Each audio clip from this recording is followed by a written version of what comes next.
Salut à tous, ici Frédéric Morel. Bienvenue sur ma chaîne dédiée à la science et aux découvertes scientifiques. Si vous êtes passionné par l'exploration de notre univers et les avancées scientifiques, pensez à vous abonner. Aujourd'hui, on plonge dans un sujet fascinant qui repousse les limites de notre compréhension. Bonjour Allons-y. à tous et bienvenue sur ma chaîne. Aujourd'hui, je vous propose un entretien fascinant avec Francis Rocard, un expert en exploration spatiale. Nous allons plonger dans un sujet captivant. Quelles solutions existent pour apporter les roches martiennes sur Terre? Avec les avancées récentes dans l'exploration de Mars, il est essentiel de comprendre les défis et les innovations qui pourraient nous permettre d'étudier ces échantillons précieux. Restez avec moi pour découvrir les perspectives passionnantes de cette mission interplanétaire. Francis Rocard, responsable des programmes d'exploration du système solaire au sein du CNES et spécialiste de Mars, nous résumait les coulisses mouvementées de la mission de retour d'échantillons martiens. Cette entreprise complexe et coûteuse, menée par la NASA et l'ESA, pourrait transformer notre compréhension de Mars et de l'existence de la vie passée sur cette planète.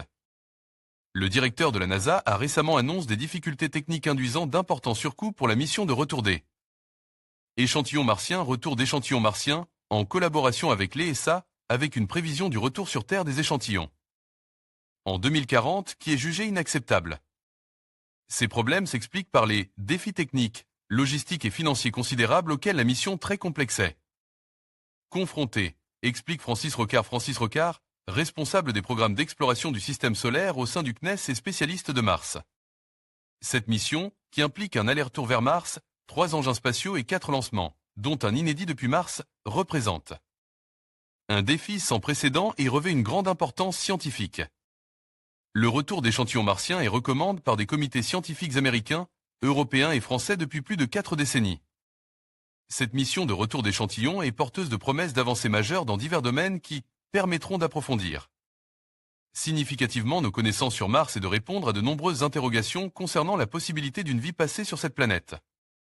Au sein de ces échantillons, les scientifiques pourront étudier des traces potentielles de vie ancienne, dont des micro-organismes.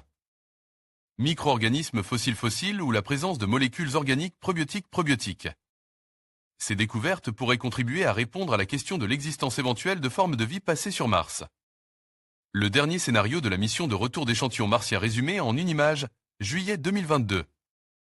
On note l'abandon du Fetch Rover de l'ESA et la plateforme d'atterrissage qui lui était associée et l'arrivée d'hélicoptères martiens, aujourd'hui abandonnent.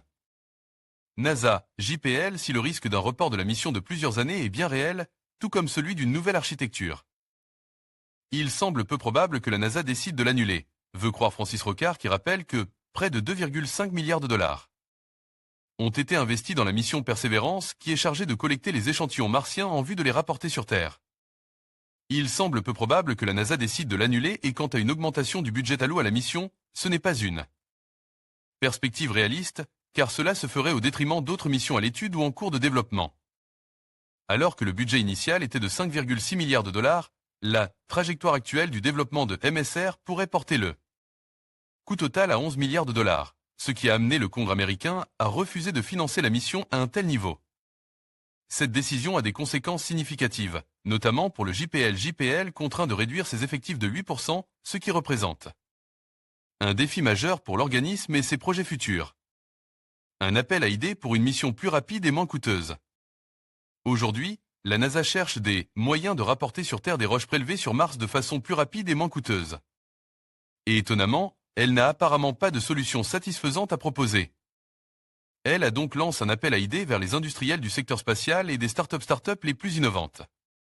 Cette approche est intéressante pour explorer de nouvelles pistes et trouver des solutions créatives aux défis posés. On peut espérer que cette démarche permettra d'identifier des idées novatrices qui pourraient aider à relever les défis actuels et à ouvrir de nouvelles perspectives pour la mission de retour d'échantillons martiens. Il sera intéressant de voir les résultats de cette initiative et les solutions qu'elle pourrait apporter. Francis Rocard, fort d'une longue expérience dans le domaine des missions martiennes, demeure confiant quant à la réalisation de MSR et estime que quelle que soit l'architecture tenue, le coût de cette mission se situera entre 5,6 et 10 milliards de dollars.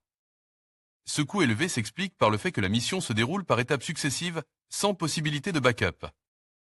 Ainsi, Il est crucial que chaque phase de la mission soit minutieusement planifiée et exécutée pour assurer le succès du retour des échantillons martiens. Un seul échec condamnerait l'ensemble de la mission. Persévérance utilise pour la mission MSR. Pour simplifier la mission et réduire ses coûts, Francis Rocard propose de tirer parti du rover Persévérance et de sa mobilité pour apporter les échantillons vers le véhicule d'ascension martien, MAV. À l'origine, pour acheminer les échantillons jusqu'au MAV, la NASA et le JPL envisageaient d'utiliser un Fetch Rover, qui signifie aller chercher, qui a finalement été abandonné au profit de 2 hélicoptères hérités d'Ingenuity, mais ces derniers ont également été abandonnés. De son côté, la Chine développait actuellement une mission MSR plus simple, qui s'inspire des missions lunaires Chang'e 5 et Chang'e E6, en incluant une pelle et une foreuse. Contrairement à la mission de la NASA et de l'ESA, la Chine prévoit de récupérer les échantillons à l'endroit précis d'atterrissage de son véhicule sans aucune mobilité, ce qui réduit son intérêt scientifique mais simplifie la mission. Or, Perseverance et Curiosity ont révélé que les lieux d'atterrissage ne sont pas les meilleurs pour rechercher des indices sûrs. Une vie ancienne sur Mars.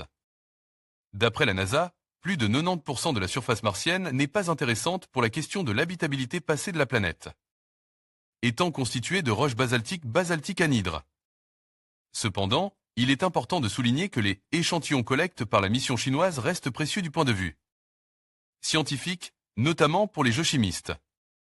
Ces échantillons pourraient fournir des données essentielles sur la composition géologique de Mars, son histoire et sa datation contribuant ainsi à une meilleure compréhension de la formation et de l'évolution de la planète et de l'histoire géologique de sa surface. A contrario, les échantillons de sulfate et des argiles sont d'une importance particulière dans l'étude de l'histoire de la vie martienne. Les argiles sont des roches sédimentaires qui se forment en présence d'eau, ce qui indique que la région où elles sont trouvées a probablement connu des conditions chaudes et humides par le passé. Ces minéraux peuvent incorporer de la matière organique, relique d'une éventuelle activité biologique ancienne. Ce carbone peut se révéler être des biosignatures, c'est-à-dire une preuve qu'il a été fabriqué par du vivant. Cette matière organique est très peu abondante sur Mars et sa recherche justifie la mobilité du rover Perseverance qui réalisait de multiples collectes afin de maximiser les chances de la trouver. Elle sera analysée par des instruments très performants dans des laboratoires terrestres, ce qui nécessitait impérativement de rapporter ce précieux matériau. Article de Rémi Decour, publié le 16 avril 2024 en raison de contraintes budgétaires, la mission de retour d'échantillons martiens est repoussée au mieux en 2040. La NASA prévoit de solliciter des propositions d'architecture de l'industrie pour un retour potentiel d'échantillons dans les années 2030, dans le but de réduire les coûts, les risques et la complexité des missions. Suite au rapport d'un panel d'experts présidé par Orlando Figueroa, ancien directeur de l'exploration de Mars à la NASA, publié le 21 septembre, remettant en question la faisabilité de la mission de retour d'échantillons martiens, MSR, pour Mars Sample Return. L'Agence spatiale américaine a réagi en proposant plusieurs mesures.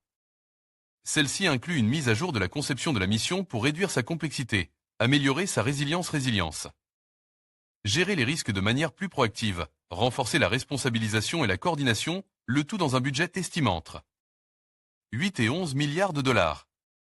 Sauf qu'en raison des contraintes budgétaires prévues pour l'exercice 2025 et de la nécessité de maintenir un portefeuille scientifique équilibre, la mission actuelle prévoit de rapporter des échantillons en 2040. Dans sa monture précédente, il était question d'une mission pour la période 2028 à 2033. Le dernier scénario de la mission de retour d'échantillons martiens résumé en une image. On note l'abandon du Fetch Rover de l'ESA et la plateforme d'atterrissage qui lui était associée et l'arrivée d'hélicoptères martiens qui sont aujourd'hui abandonnés. NASA, JPL, un défi sans précédent pour la NASA. Cela dit, Mars Sample Return sera l'une des missions les plus complexes jamais entreprises par la NASA. En fin de compte, un budget de 11 milliards de dollars est trop coûteux et la date de retour à 2040 est trop lointaine, a déclaré Bill Nelson, l'administrateur en chef de la NASA. Atterrir et collecter les échantillons en toute sécurité, lancer une fusée avec les échantillons depuis une autre planète. Ce qui n'a jamais été fait auparavant, et transporter les échantillons en toute sécurité sur plus de 33 millions de kilomètres jusqu'à la Terre n'est pas une mince affaire. Nous devons sortir des sentiers battus pour trouver une solution à la fois abordable et permettant de récupérer des échantillons dans un délai raisonnable. Des appels à idées pour rapporter des échantillons dans les années 2030.